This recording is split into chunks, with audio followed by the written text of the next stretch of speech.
1타 강사 복쌤과 함께하는 하루 10분 공부방.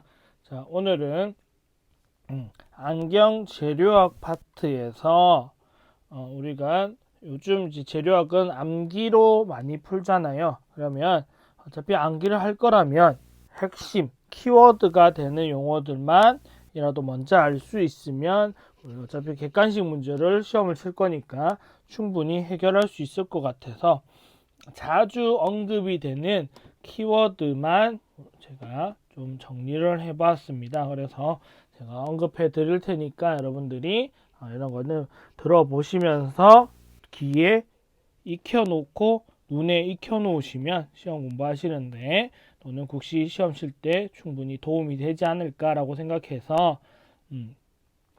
이번에 안과 질환에서 해봤던 그 방식 그대로 해서 한 번 더 질환 과목에도 적용시켜 보도록 하겠습니다. 자, 우선 이 부분은 프레임인데요. 안경테에 관련된 부분들의 이름들이죠.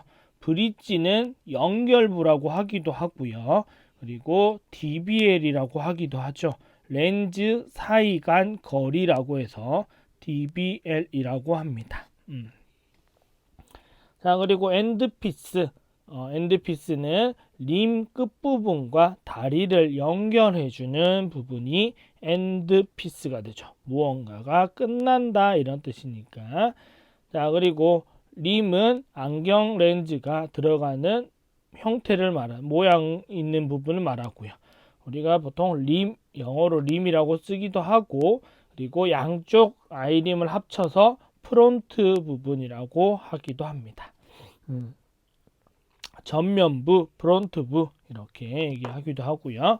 자, 그 다음에 조인부, 클로징 박스라고 하는데 얘는 메탈에만 있는 거죠. 메탈테만 있다.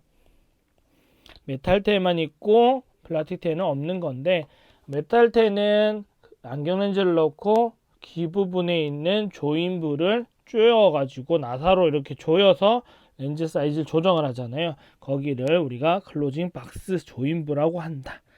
자, 그리고 힌지, 경첩이죠. 경첩부, 힌지라고 하는데 얘는 엔드피스 끝부분과 다리를 연결해주는 경첩, 그러니까 다리를 접었다 펼다 할 수 있게 만들어주는 경첩 부분이 되겠습니다. 그러니까 엔드피스가 어디고 경첩이 어딘지 기억하셔야 되고, 코받침 노즈패드라고 하죠. 코받침은 일반적으로 우리가 생각할 때 뿔테, 플라스틱테도 코받침이 다 요즘은 다 형성이 돼서 나오지만, 국시에서 생각할 때는 안경재료가 국시에서 나올 때는 플라스틱테는 고정형 코받침, 메탈테는 패드암까지 연결된 코받침이 있다. 이렇게 기본적으로 정해놓고 시험 문제를 내기 때문에 너무 임상에 있는 거를 적용하시는 거는 오히려 손해를 볼 수도 있다라는 거. 그리고 템플과 템플팁, 템플팁에 관한 문제들이 종종 나오죠. 다리 귀 부분에 이렇게 걸어주는 부분을 말하죠. 자, 그리고 오른쪽에 있는 거 고정금대는 무테에 있는 애들이죠. 무테 또는 포인트테라고 하는 거. 포인트테에 구성된 부분인데, 지엽은 렌즈 전면과 후면에 있을 수 있고요. 지엽의 끝부분에는, 이게 틀렸네요. 이게 측엽이 되어야 되는데, 렌즈 지엽의 끝부분에는 나사와 너트가 들어갈 수 있는 부분이 존재하는 거고요. 측엽은 렌즈의 옆면에 붙어서 렌즈가 움직이지 않도록 지지해주는 부분이 측엽이 되겠고, 그리고 나사와 너트 부분도 포함해서 얘를 다 포함하면 고정금대라고 표현을 합니다. 이랑 같이 봐두시면 좋고, 제 재료학 영상에 그림도 나와 있으니까 함께 봐두시면 좋을 듯 합니다. 자, 이번에 보시면 전정각이라고 불리기도 하고요. 그리고 틀어지게 되면 수평 굴절력에 영향을 주기도 합니다. 그리고 검사할 때는 4개 접점 검사를 통해서 검사한다. 프론트 부분의 4개 접점이라고 하면 엔드피스 부분과 코받침 있는 부분에 4개 접점을 수평면으로 검사해서 얼마나 틀어졌는지를 보는 거고, 관련된 단어로는 앞솔림과 뒷솔림이라고 되어 있는데 정상은 180도 각도인데 근용은 뒷솔림이 약간 더 편하다. 자, 이와 관련된 요소의 이름은 앞수평면 힘곽이 되겠죠. 앞수평면 힘곽.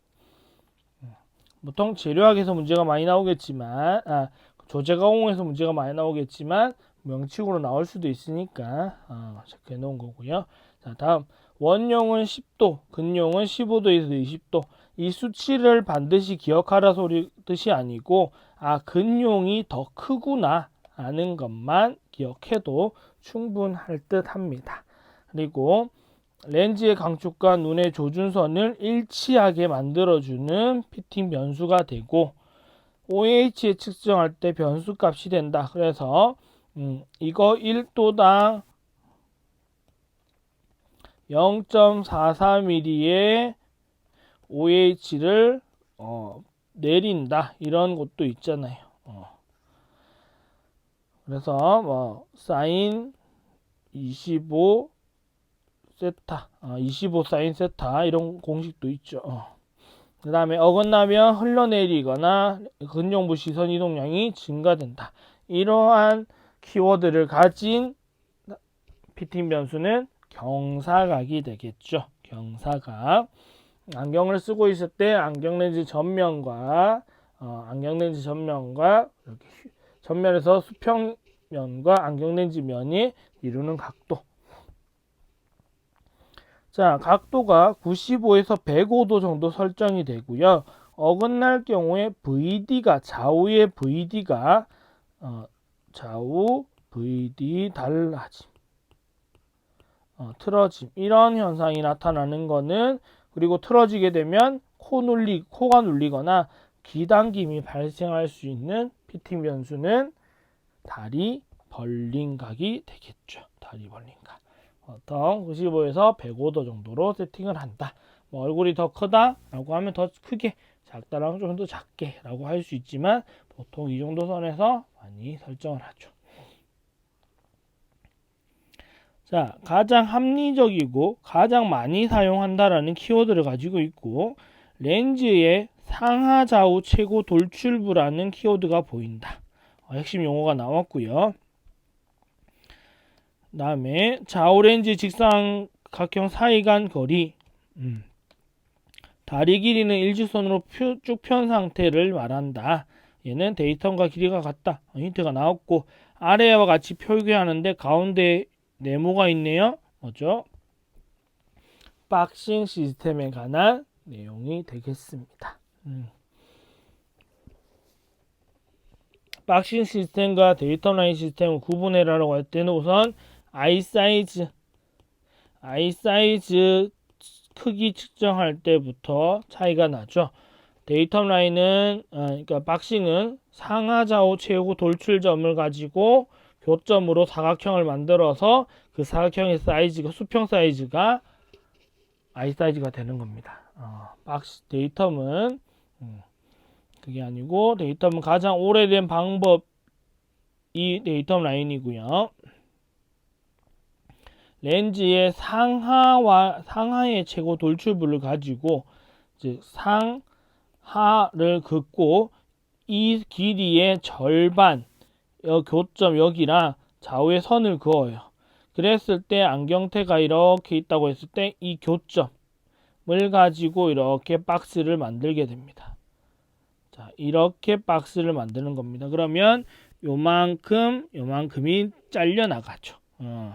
그래서 수직이 2등분선의 교점을 가지고 만드는 게 아이 사이즈가 되겠고요. 이 사각형의 수평 교점까지의 거리, 그리고 좌우 교점 중에서 코방향 교점 사이 간 거리를 브릿지 사이즈라고 하고 다리 길이는 박싱이랑 똑같다.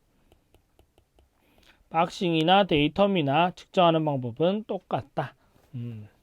그래서 표기는 이렇게 슬러시로 표기하거나 X자로 표기할 수도 있다. 최근에 가끔 빼기로도 교정하는 경우가 있긴 하던데, 빼기는 예전에 상공련의 방법이었지만 요즘 상공련이 거의 쓰이지 않으니까 보통 이렇게 쓰이는 경우들이 나타난다. 이게 뭐냐? 데이터 라인 시스템이 되는데, 최근에 나와 있는 대부분의 안경테에는 거의 박싱 시스템으로만 기록이 되어 있다라는 것도 기억해 주시면 좋을 듯 합니다. 자, 고분자고요. 선상 또는 선형 구조를 가지고 있고 사출 성형과 절삭 성형으로 만들 수 있다. 이렇게 제작할 수 있다. 자, 재활용이 가능하다. 큰 힌트네요. 종류는 셀룰로이드, 아세테이트, 폴리아미드, 나일론, 그리고 PC, 폴리카보네이트가 여기에 포함된다. 자, 이것들을 조합해서 유추할 수 있는 건 누구죠? 열가소성 수지, 열가소성이라는 특징을 찾을 수 있겠네요. 열가소성 수지. 여기에 프로피오네이트 이런 것도 들어가야 되지만, 프로피오네이트는 혹시 일반적으로 안경테로 구성된 게 크게 없어서 조금 제외하더라도 이런 식으로 볼 수 있으면 좋을 듯 합니다. 자, 셀룰로스 같은 말로 천연 섬유소라는 게 들어가고 주 원료겠죠. 주 원료가 되겠고요. 여기다가 질산이라는 반응물을 가지고 25% 장내라는 가소제를 써서 만드는데 자외선의 변색이 될 수 있고 불에 탈 염려가 있다. 하지만 보건성과 내충격성은 매우 우수하다. 이러한 특징을 가진 질산과 장내, 자외선의 변색, 불에 탈 염려 이런 걸 보면 우리가 기억나야 되는 녀석이 있죠. 셀룰로이드. 정확한 풀명칭은 셀룰로스 니트로레이트라고 하지만 우리는 일반적으로 셀룰로이드라고 더 많이 부르게 됩니다.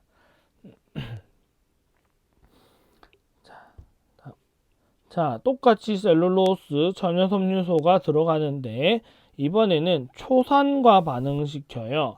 정확하게는 무수빙초산이고 DMP, 디메틸프탈레이트라는 하는 이름이 매우 긴 가소제를 사용하면서 가볍고 투명한 제품들이 많다.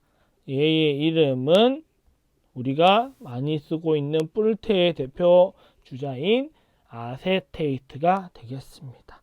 그러니까 이런 특징들이 보이면 아세테이트, 물론 여기다가 열가소성이라는 특징도 같이 가소성의 특징도 한꺼번에 묶어서 문제가 많이 나오기 때문에 두 개를 같이 봐두시면 좋을 듯 합니다.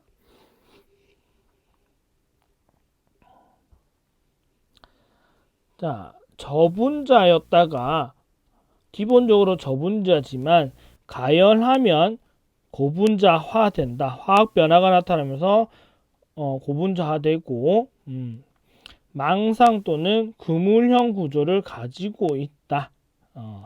가열하면 정확하게는 경화되면서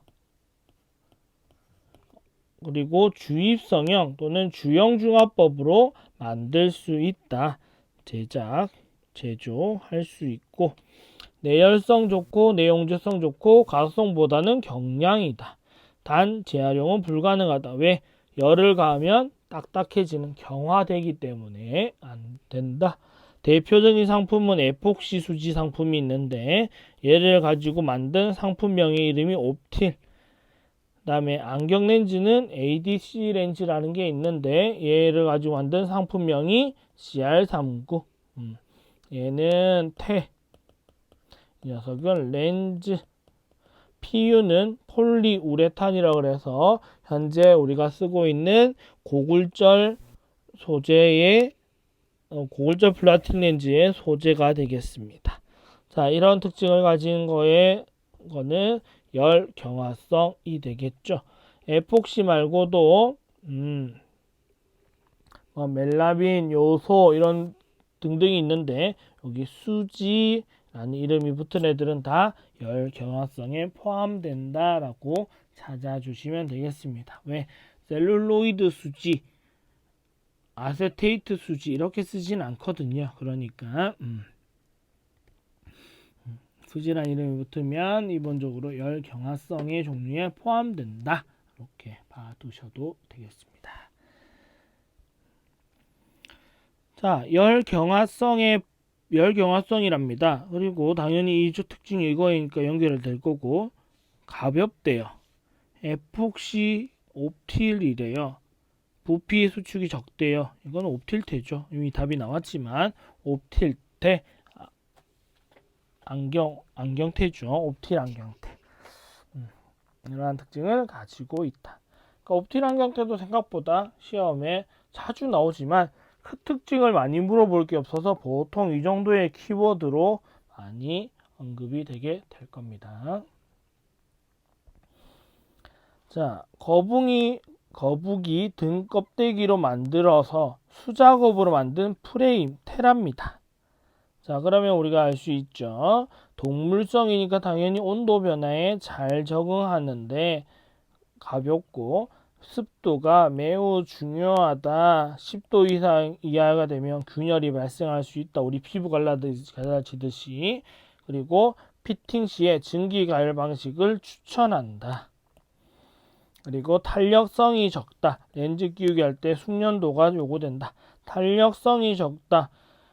누구랑 비교할 수 있냐면 아크릴과 비교할 수 있을 정도로 탄력성이 적다. 아크릴판. 그러면 우리가 예로 보면서 알 수 있는 거는 고가의 안경테인 귀갑테를 생각하시면 되겠습니다. 귀갑테.